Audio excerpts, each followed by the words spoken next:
नमस्कार, प्रवास साक्षी news network और आप सभी का स्वागत है। बीजेपी ने राष्ट्रवादी कांग्रेस पार्टी शरद चंद्र पवार के प्रमुख शरद पवार द्वारा अमित शाह पर की गई तड़ीपार वाली टिप्पणी की आलोचना की है और वरिष्ठ नेता से केंद्रीय गृह मंत्री के बारे में गलत जानकारी फैलाना बंद करने को कहा है। हम आपको बता दें कि पूर्व केंद्रीय मंत्री शरद पवार ने मंगलवार को अमित शाह की उस टिप्पणी की आलोचना की थी जिसमें उन्होंने कहा था कि 20 नवंबर को महाराष्ट्र विधानसभा चुनाव में बीजेपी की जीत ने 1978 में पवार द्वारा शुरू की गई विश्वासघात और छल की राजनीति को समाप्त कर दिया है। शरद पवार ने वर्तमान में नेताओं के बीच संवाद की कमी पर अफसोस जताते हुए कहा कि गृह मंत्री के पद की मर्यादा बरकरार रखी जानी चाहिए। उन्होंने कहा, पहले नेताओं के बीच सुसंवाद हुआ करता था लेकिन अब वह गायब है। पवार ने कहा, इस देश ने कई बेहतरीन गृह मंत्री देखे हैं लेकिन उनमें से किसी को भी उनके राज्य से बाहर नहीं निकाला गया। उनका इशारा सोहराबुद्दीन शेख फर्जी मुठभेड़ मामले में 2010 में अमित शाह को 2 साल के लिए गुजरात से बाहर निकाले जाने की ओर था।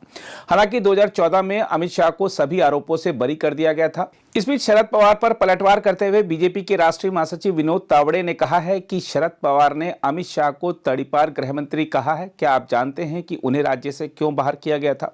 उन्होंने कहा कि गुजरात की एक अदालत ने अमित शाह को किसी लूट या चोरी के मामले में नहीं बल्कि सोहराबुद्दीन शेख की कथित फर्जी मुठभेड़ के मामले में गुजरात से बाहर रहने को कहा था। उन्होंने कहा कि शेख लश्कर ए तैयबा से संबंधित एक तस्कर था। राष्ट्रवादी कांग्रेस के नेता शरद पवार साहब ने आदरणीय अमित भाई को तड़ीपार गृह मंत्री कहा। पवार साहब, ये तड़ीपारी जो अमित भाई की थी वो किस लिए थी पता है? लश्कर ए तोयबा से संबंधित स्मगलर सोहराबुद्दीन का एनकाउंटर गुजरात पुलिस से हुआ। उस समय गुजरात के कोर्ट ने कहा कि इसकी निष्पक्ष इंक्वायरी होनी है, तो गृह राज्य मंत्री ने इस प्रदेश में नहीं रहना चाहिए, जो आगे चलकर सुप्रीम कोर्ट में निर्दोष सिद्ध हुए। आपके समय में तो आपके हेलीकॉप्टर से दाऊद के लोग घूमे, ऐसी चर्चा थी। आप जब मुख्यमंत्री थे उस समय मुंबई तो दाऊद चला रहा था, और अगर देशद्रोही सोहराबुद्दीन को उसके विषय में कुछ कोर्ट ने सोचा था और इसलिए तड़ीपारी की, तो वो कोई डाका डाला, चोरी की, इसलिए तड़ीपारी नहीं थी। अगर सावरकर जी भारत की सरकार में मंत्री बनते, उनको भी पूरे जीवन का कारावास की सजा सुनाई गई थी, तो उनको भी ये कहते। श्रद्धेय अटल जी, आडवाणी जी आपातकाल में जेल में थे, बाद में प्रधानमंत्री बने, गृह मंत्री बने, उनके बारे में भी आप ये कहेंगे? अगर आपको अमित शाह साहब ने गद्दार कहा तो 78 में आपने की थी, तो कोई भी पॉलिटिकल टिक्का टिप्पणी होती है तो उसको स्पोर्ट्समैन स्पिरिट से स्वीकारना चाहिए, ना कि गलत जानकारी देनी चाहिए। आइए अब आपको दिखाते हैं कि अमित शाह ने अपने महाराष्ट्र दौरे के दौरान ऐसा क्या कह दिया था जिससे शरद पवार को इतनी मिर्ची लग गई। ये विजय के कई मायने हैं। एक चित्र मैंने देखा था, शरद पवार जी के पीछे एक बड़ा मैप था। वहां north Maharashtra, Konkan, west Maharashtra, west Vidarbha, east Vidarbha, Marathwada और मुंबई, ये सभी क्षेत्र बताए थे। और शरद पवार पत्रकारों को समझा रहे थे क्या क्या होगा। अब मैं शरद पवार जी को समझाना चाहता हूं कि क्या क्या हुआ। नॉर्थ महाराष्ट्र में 22 में से 21 सीट हमारी अगाड़ी जीती है भाई। कोंकण में 17 में से 16 सीटें, पश्चिम महाराष्ट्र में से 26 में से 24, वेस्ट विदर्भ में 17 में से 15, ईस्ट विदर्भ में 29 में से 22, मराठावाड़ा में 20 में से 19 और मुंबई में 17 में से 15 सीटें जीतने का काम आप सभी ने कि आपने कितना बड़ा काम किया है।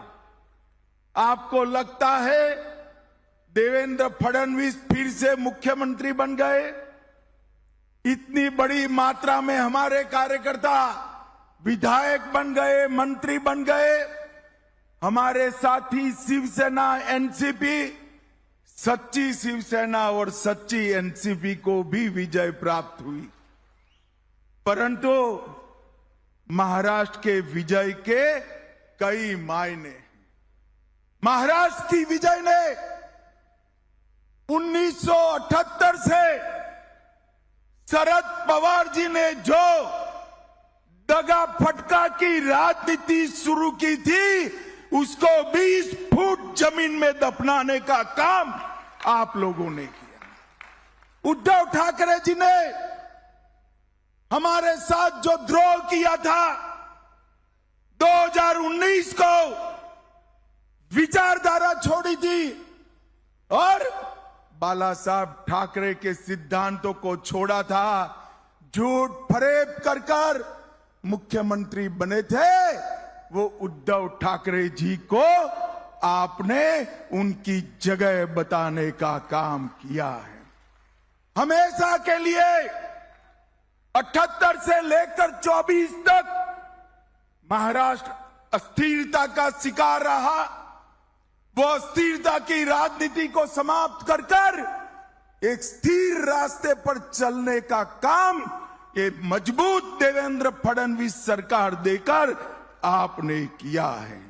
इसके साथ साथ हिंदुत्व और मोदी जी की विकास की राजनीति, ये सब हमारे विरोधी बाहें चढ़ाकर बाहें फैलाकर राह देखकर बैठे थे कि लोकसभा के बाद महाराष्ट्र में हमारी विजय होगी।